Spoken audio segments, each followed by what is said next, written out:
Well, no, the government is obsessed with getting us to more than 80% renewable energy by 2030. But of course, as you know, that's many hundreds of thousands of kilometres of wires. That's $1 trillion worth of cost, according to the far right-wing think tank, the CSIRO.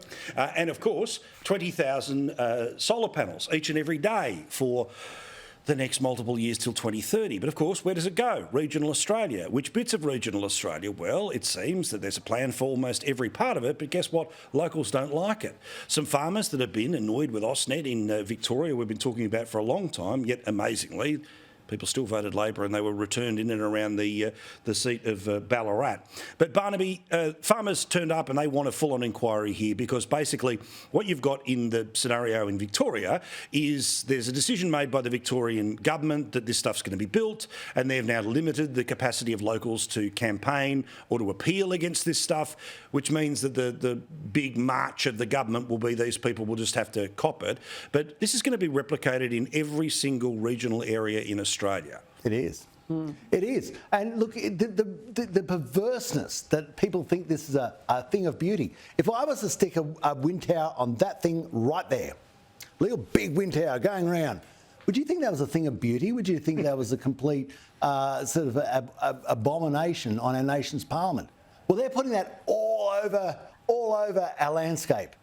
And then we've got this network of cobwebs of filth, which is transmission lines, all over our farmland. Paul, I went home the other day.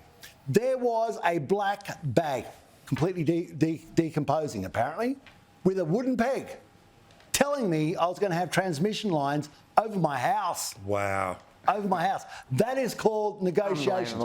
We have power bills going through the roof.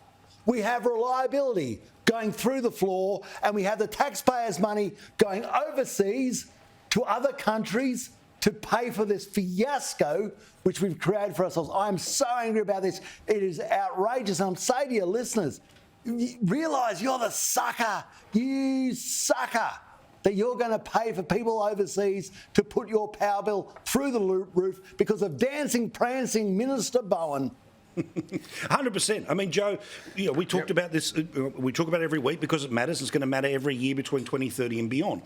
How does this become a more coordinated process? Because in a scenario where, oh, well, look, I'm willing to sell my bit of land and the state government's willing to make this decision here and this decision there. And again, the ultimate thing about how undesirable this stuff is there's no plans for it on North or South Head. Yeah, there's no plans for the puppy park. I wish there was a wind farm in every teal seat in Australia. Yes. I promise you that. But look, obviously there has to be a proper process. You can't have these things just foisted on people. There has to be engagement. And you have to make sure that it's done as far as possible with the wishes or the goodwill, or at least the acquiescence of the landowners and the farmers themselves. But again, this is something that happens time and time again. We saw this whole thing with the Lock the Gate campaign with CSG, right? Now, how happy would we be if we had all those gas reserves now that a bunch of NIMBY Greens hoodwinked farmers into opposing?